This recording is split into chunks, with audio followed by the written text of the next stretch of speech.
Ladies and gentlemen, in politics, there are only two constants. The first constant in politics is normally interest. As long as the interest of politicians can always converge, they will always work together. And that's why it's normally said that in politics, there are no permanent enemies. It's only interest. Over the weekend, I saw Richard Onyonka attending UDA rally or UDA recruitment drive in Kisii. And he was received by Silvanus Osoro. Why do you think he attended that event? Mtu akitaka mgeni wa heshima niruhusu nikukate nimlete ambaye ni seneta wa Kisii, Mheshimiwa Richard Onyonka. Wapi makofi? Amesindikizwa na mbunge wa Nyaribari Masaba, Mheshimiwa Manduku. Weka mziki DJ. Hii ni kubwa hii DJ. Hii ni kubwa hii. Hii ni kubwa DJ, leta mziki. Wapi makofi? Mtari mtengena. Mtari mtengena. Asante sana. Hii sasa ndio surprise mzuri kabisa, si ndio? Si mumeona hata seneta wetu amejiunga na sisi. Munakaribisha seneta wetu. Karibu sana seneta, karibu sana. Vile vile tunakaribisha pia mbunge wetu Manduku wako hapa na sisi mmemkaribisha. Sasa kweli Kisii yote iko ndani ya UDA. Nataka nikisema UDA mnasema kazi ni kazi. It's because of interest. Richard Onyonka's interest and those of Silvanus Osoro in Kisii are converging. Both of them are fighting Simba Arati. The second constant in politics, I've always explained here, is betrayal. And it's normally the order of the day. I can safely say that Onyonka is going to ditch ODM Party for UDA Party. And that's betrayal on the part of Onyonka. And of course, it's normal in politics because that's the second constant in politics. For those who've been following Richard Onyonka's politics, there was a time he contested, I think, a by-election. And he contested on Ford Kenya. ODM sponsored a candidate. Raila Odinga actually frustrated the ODM candidate. Omwando, I think, the guy was called Omwando, who was a very serious candidate on ODM ticket. After that election, I think Omwando went and joined William Ruto. I'm not sure whether he's still there or not. Then he also became the senator for Kisii. And of late, Onyonka has been one of the key pillars around Raila Odinga. When it comes to the issue of finance bill, there is none who has been executing the issue of finance bill than Richard Onyonka on behalf of Raila Odinga. So his defection, in my view, is actually an act of betrayal. And right now in Kenya, we are not voting for anything. In other words, whatever that President William Ruto is doing, in my thinking, deserves the Kenyan public. Because Ruto came in, there are things which he used to say. We in the opposition used to find them outrageous. Okay. We knew it would never work out. But look at where we are now. Every single thing that he talked about that he would do has got a replica, reversal of exactly what he was going to see. He said there will be no taxes. Look at what he's asking for. Okay. He said the fuel for prices. You remember when he was talking about fuel for prices? I mean, prices for fuel? Yes. Look at what happened. What has happened since he took over. Come to when he was talking about mabwenyenyo wanajichagua wanataka kwenda kutengeneza makazi kama rafiki zao na nini. Look at what is happening. So in this video, I want us to look at the move by Onyonka to join UDA Party. Before we do that, for those who are watching this channel for the first time, please take a second or two, click that subscribe button so that next time we produce a video like this, YouTube will automatically notify you. And to the subscribers, I want to continue thanking you guys for your continued support. Because without that support, this channel cannot be where it is. And without any further ado, let us dive in. And in this video, I want to split it into two parts. The first part, I'm going to look at what could have forced Onyonka to actually join UDA Party. And in the second part, I'm going to explain why the move is actually a blow to Raila Amolo Odinga. Now, let us begin by looking at what probably could have prompted Richard Onyonka, a veteran politician for that matter, to join UDA Party. If you look at Kisii and Nyamira, or the Gusii politics in general, during the last election, Raila Amolo Odinga comfortably won the presidential votes, which means ODM Party is the dominant party, both in Nyamira and Kisii. In Kisii County alone, the governor won, the Senate won, the women rep, I think, won the Azimio. Then again, if you look at the numbers, Raila Odinga also won overwhelmingly there. But Richard Onyonka is now deciding to join UDA Party, and it's still too early. Why do you think he would join UDA Party? Number one, I think it's about Simba Arati factor. You know, immediately after the last election, Simba Arati expressed interest on working with William Samoei Arap Ruto. But I tend to think that he tried, but he failed at some point. And because the ground was not favorable for him, I tend to think Simba Arati is now trying to make a comeback to ODM. And that's why probably he joined Raila Odinga when Gusii was playing with that team, with Kibera United, and I did an analysis. So he's trying to make a comeback to ODM Party. Onyonka was positioning himself in ODM Party in the hope that Simba Arati was going to goof.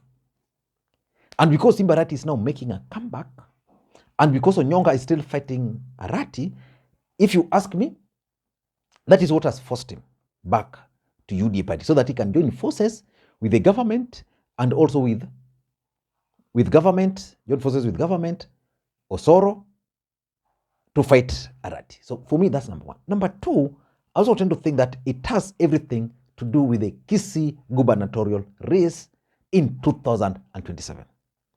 Onyonka is keen on running for the gubernatorial seat in Kisii in 2027. So he has sat down and figured out that there is no way Arati would give him space in ODM Party, which means he has to look for another alternative. And the alternative he's seeing is in UDA Party. If you look at Kisii politics as we speak, who is going to be the UDA gubernatorial candidate? I don't think Mangi Atatosha, who was their last candidate in the last election. I don't see. Probably Osoro, but I don't think Ruto will allow Osoro to run for governor in 2027. And probably that's part of the negotiations, which has forced Onyonka now to join UDA Party. Am I making sense up to that point to you guys? Let me know. Number three is Fred Matiang'i factor. Let's face it, Fred Matiang'i was the third or the second most powerful individual in the Republic of Kenya after Ruto fell out with Uhuru Kenyatta, when Uhuru Kenyatta was the president of the Republic of Kenya. Matiang'i was so powerful in the Republic of Kenya. That's a fact. And because Matiang'i was so powerful, when William Ruto became the president, he became a target. And you saw Matiang'i surrendering to Ruto some time back. One of the people who used to defend Matiang'i fully was none other than Onyonka. So I'm drawing a link between Onyonka's move and William Ruto's move to force Matiang'i to UDA Party. Onyonka is just paving the way for Matiang'i to join UDA Party. Or maybe there's a deal between Matiang'i and Ruto on UDA Party. Because one thing William Ruto is good at, you don't just support him. If you want to support William Ruto, the first thing you must do is you have to put on that UDA color. You must put on the shirt, the way he forced the likes of Kidero, the way he forced the likes of Ota and the rest. And lastly, I also tend to think that by nature, Onyonka is not created for opposition politics. You know, he's a son of a former minister. If you look at his history, he's always aligned himself with the government. So I tend to think that if he realized late that it was going to be expensive for him or almost difficult for him to run his politics as an opposition. And maybe, you never know, William Ruto's charm offensive might actually be paying off. So for me, those are the factors which might have forced Onyonka to actually join UDA Party. But how is it a blow to Raila Odinga? That's the biggest question. Number one, in my view, you know, Raila Odinga has been trying of late to consolidate his stronghold. Kisii is one of the strongholds. But William Ruto is also keen on Kisii politics. He wants to wrestle Nyanza from Kisii. In fact, if there's one thing William Ruto would want to do is to take control of Nyanza politics, the way he took control of Central. But he has a challenge with Luo Nyanza. But in Nyanza, we have the Kuria, we have the Kuria, and we have the Kisis. And right now, his allies from Homa Bay are trying to craft or to carve out Soba out of the Luo. So he's trying to do that. Raila Odinga is trying to consolidate. Ruto is also scheming.